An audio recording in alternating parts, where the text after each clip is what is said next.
বিথি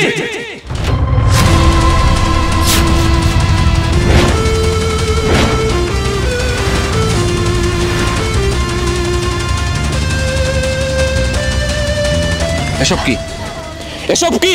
তুমি মাঠে ঘাটে কি করছো রোদে পড়ে হ্যাঁ কি এগুলা পাট তুমি পাট বাছাই করছো হ্যাঁ আচ্ছা সমস্যা কি তোমার আমি বলেছি গ্রামে যাব বেড়াতে এসেছি তাই বলে এই নয় যে তুমি মনে তোমার যা চাইবে তুমি তাই করবে আচ্ছা তোমাকে এগুলো কে ধরতে বলেছে সাইম কেন কি হয়েছে আমি তোমার বাবার সাথে কাজ করতেছি এতে তো কোনো সমস্যা নেই আর তাছাড়া তোমার বাবা একা একাই রোদ্রের মধ্যে খেতে পাট শুকাচ্ছে ওই জায়গায় গিয়ে আমি একটু হেল্প করতেছিলাম আর তুমি এই জায়গায় এসে তো বকাবকি কেন করছো হেল্প হেল্প তুমি কেন তুমি হেল্প করবে কেন গ্রামের মানুষ কি অভাব হ্যাঁ গ্রামে কি কামলা নেই তারা করবে কাজ আর বাবা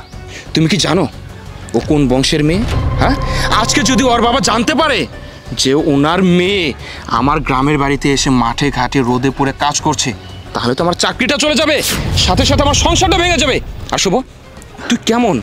তুই থাকতে তোর ভাবি মাঠে কিভাবে আসে হ্যাঁ এই তোরা কি ল্যাংড়া আতুর হয়ে গেছিস ভাইয়া ভাবিরা আমি কোনো কিছু কাজ করতে বলি নাই ভাবি একলাই আসছে আমার চুপ থাক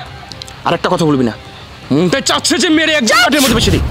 একদম চুপ তুমি আর একটা কথা বলবে না তুমি কোথায় গ্রামের বাড়িতে আসছো তুমি তোমার বাবার সাথে পাট শুকাতে হেল্প করবে তুমি তা না করে তোমার বাবাকে তুমি অপমান করছো আর তোমার বাবাকে তুমি কি বলছো যে গ্রামের চাষা বসা আচ্ছা সাইম এই গ্রামের চাষা বসা যদি না থাকতো তাহলে তুমি পৃথিবীতে আসতে কিভাবে তোমাকে জন্ম কে দিত তোমার বাবা কি হতো যে বাবা নাকি খেতে খামারে এত কষ্ট করে টাকা ইনকাম করে তোমাকে পড়ালেখা করিয়েছে তোমাকে মানুষের মতো মানুষ বানিয়েছে আজকে তোমাকে পড়ালেখা করানোর জন্যই না এই যে আমার মতো বড়লোক একটা মেয়েকে বিয়ে করতে পেরেছো তুমি বড়লোক শ্বশুর পেয়ে টাকা পয়সা পেয়ে তুমি কি করছো তুমি তোমার নিজের শিকড়কে ভুলে যাচ্ছো শোনো সাইম আমি তোমাকে সাফ সাফ একটা কথা বলে দিচ্ছি আমি আমার শ্বশুর আব্বাকে থুয়ে কোথাও যাব না আমি যেহেতু গ্রামে আসছি গ্রামের সব কাজ কাম আমি সেরে থুয়ে তারপরে আমি শহরে যাব এর আগে আমি কোথাও যাব না আমি আমার বাবার কাছে যাব আর এরপর যখন আমি শহরে যাব তখন আমি আমার বাবাকে নিয়ে যাব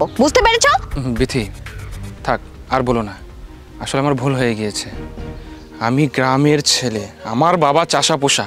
আমার বাবা যদি আজকে চাষ না করতো গ্রামে যদি কাজ না করতো তাহলে তো আমি এরকম মানুষ হতে পারতাম না আমার বাবা এসব করে আমাকে পড়ালেখা করিয়ে মানুষ করেছে আর আমি আজকে আমার গ্রামের শিকড় ভুলে যাচ্ছি না না বিথি তুমি ঠিক বলেছ বাবা আমার ভুল হয়ে গিয়েছে আসলে বাবা শহরে থাকতে থাকতে না আমি কেমন যেন হয়ে গিয়েছি বাবা তুমি আমাকে ক্ষমা করে দাও প্লিজ বাবা পাগলামি করিস না তো শোন সন্তান যতই বড় হোক বাবা মায়ের কাছে সন্তান সবসময় ছোট হয়ে থাকে তোর ভুলটা তুই বুঝতে পেরেছিস এতেই আমি অনেক খুশি আব্বা যাই হোক বাদ দাও ও রোদ গেতাছে পাটগুলো শুকাই দেবো চলো ভাইয়া আচ্ছা আমরা যাইতেছি ওরা থাক না না ভাই